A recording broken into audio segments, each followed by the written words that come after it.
Oi, aqui é o Mário. E a Michele.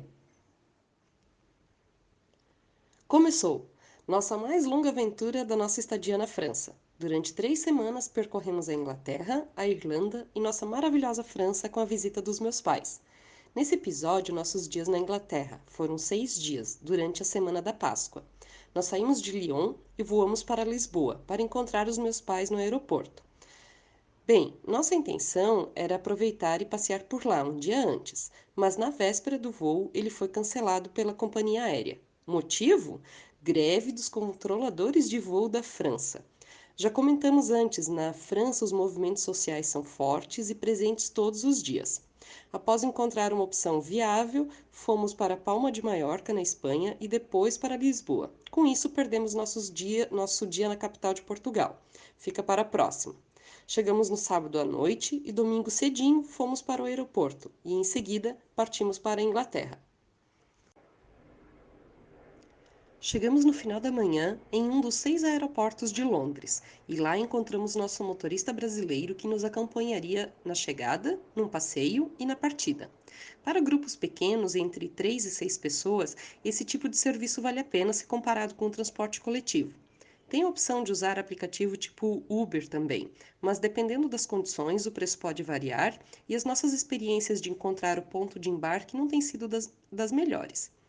Alugamos um pequeno apartamento de um quarto pelo Airbnb, no bairro ao lado do Hyde Park. Os locais chamam a região de Faixa de Gaza, pois é um bairro totalmente árabe, mas nada de insegurança, se pensaram nisso. Aproveitamos a tarde para passear no parque. Durante os 2 dias seguintes, estivemos com uma guia brasileira para nos apresentar Londres. Novamente vale investimento.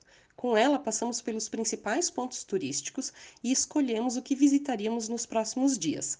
Passamos pelo Big Ben, todo novinho, pois foi restaurado, e também a ponte Tower Bridge, que é famosa pela arquitetura e também por um evento único, quando um motorista de ônibus precisou saltar com seu ônibus e passageiros quando a ponte estava abrindo, uma passagem para os navios, uma falha do sistema de segurança, mas ninguém se feriu.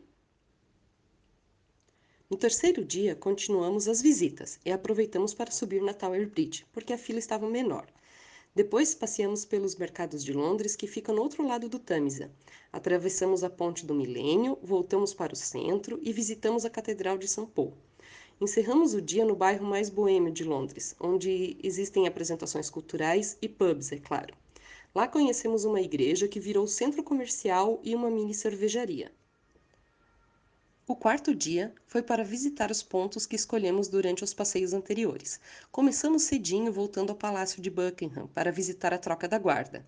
Quem acompanhou a coroação do Charles III é parecido com o que passou na TV, e também é a residência oficial do rei. Coisa humilde, centenas de quartos e banheiros e dezenas de hectares no centro de Londres.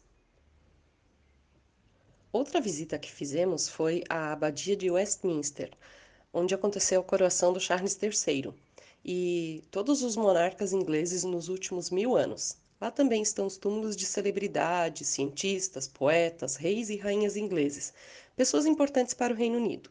Destacamos aqui o físico e matemático Isaac Newton, aquele da maçã, C.S. Lewis, o autor de As Crônicas de Nárnia, que virou filme, e o físico e pesquisador Steve Hawking.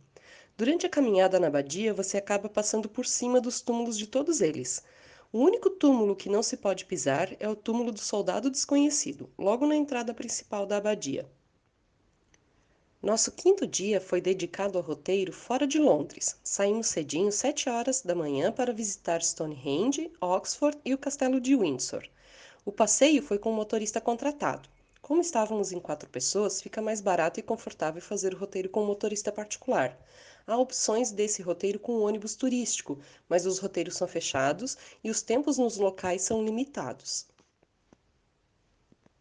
É uma opção para quem gosta de história e mistérios. O sítio arqueológico é datado de mais de 3.000 anos antes de Cristo e ainda não há uma explicação por que foi construído. É no meio do nada, numa colina no interior da Inglaterra. Hoje é um centro de recepção aos turistas e transporte até próximo, mas com isso não se pode mais entrar, só observar o sítio a uma dezena de metros. Recentemente, uma nova teoria foi lançada, que seria um local para reunião de alguns poucos privilegiados, e no seu interior a acústica permite que todos ouçam quem está falando e no exterior não. Templo, local de reunião, sacrifício, entreposto comercial. Bem, ainda fica o mistério. Almoçamos na cidade de Oxford, famosa pelas universidades e escolas. A cidade toda respira educação. Nela, jovens abastados de todo o mundo estudam em escolas até finalizar o ensino médio, e após é possível cursar algum dos cursos ofertados nas universidades da cidade. Desde muito tempo, ela foi escolhida como cidade para educar os de sangue azul e nobreza, e hoje é uma cidade do mundo. Finalizamos o dia com a visita ao castelo de Windsor, uma das residências da família real e onde recebem visitas de governantes. No interior não é permitido fotografar, mas a luxuosidade e grandiosidade é inimaginável. Ah, foi o único momento que pegamos uma chuva nos 6 dias na Inglaterra, conhecida como o país do tempo ruim. Fomos agraciados com dias maravilhosos. O último dia na Inglaterra foi dedicado ao Castelo de Kensington e ao Museu de História Natural. Existem dezenas de museus em Londres. Precisaríamos de muitas semanas para visitar todos. Começamos visitando o Castelo de Kensington, lar da Rainha Vitória e mais recentemente da Princesa Diana. E o interessante foi que existem espaços para se divertir também, como colocar roupas de época e provar uma coroa. No lado de fora, um jardim onde a Princesa Diana gostava de ficar. O último ponto de visita foi o Museu de História Natural, gigante. Escolhemos 2 setores e visitamos. Precisaria uns 3 dias para visitar com atenção todo o museu. Vai da pré-história até os dias atuais, desde uma baleia azul até o mundo microscópico de vírus e bactérias.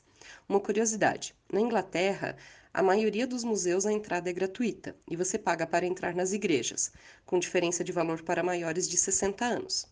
Voltamos para a faixa de Gaza para levantar às 5 horas da manhã e pegar o avião para a Irlanda. Goodbye! Ficamos 6 dias na Inglaterra. Podemos visitar os pontos principais de Londres. Conhecemos o interior e utilizamos vários meios de transporte. Em Londres, o sistema de metrô é imenso e nos leva a qualquer lugar da cidade. Vale cada libra investida. É muito prático, você paga com o cartão bancário na catraca.